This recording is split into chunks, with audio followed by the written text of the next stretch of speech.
ভাৰতৰ ৰাষ্ট্ৰদূতৰ লগত কথা পাতিছিলোঁ। তেওঁলোকে যোগাযোগ কৰি আছে অটোস্পাই বা পোষ্টমৰ্টেম লাগিব নেকি।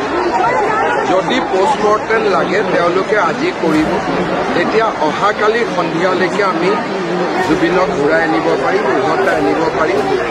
এতিয়া মই গুৱাহাটীত গৈ 7 বজাত চৰকাৰৰ সকলোকে লৈ মিটিং এখন কৰিম। তাৰপিছত যিমানখিনি ডিটেইলছ মোৰ লগত থাকিব সকলোখিনিক লৈ মই ৰাতি 8 বজাত সাংবাদিকক সম্বোধন কৰিম।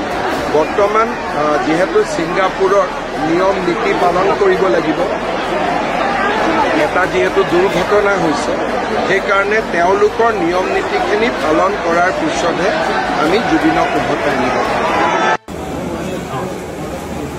সেই দৃশ্য দেখুৱাবলৈ চেষ্টা কৰিছোঁ। এতিয়া যিহেতু তেওঁ শ্ৰদ্ধাঞ্জলি জনাইছে, ইয়াৰ পিছত তেওঁ ভিতৰলৈ প্ৰৱেশ কৰিব আৰু জুবিন গাৰ্গৰ যি পত্নী গৰিমা গাৰ্গক তেওঁ সাক্ষাৎ কৰিব আৰু ছিংগাপুৰৰ পৰা কিদৰে তেওঁ স্বদেশ লৈ অহা হ'ব, ক'ত তেওঁৰ অন্ত্যেষ্টিক্ৰিয়া কৰা হ'ব, কি ধৰণে প্ৰক্ৰিয়াটো হ'ব।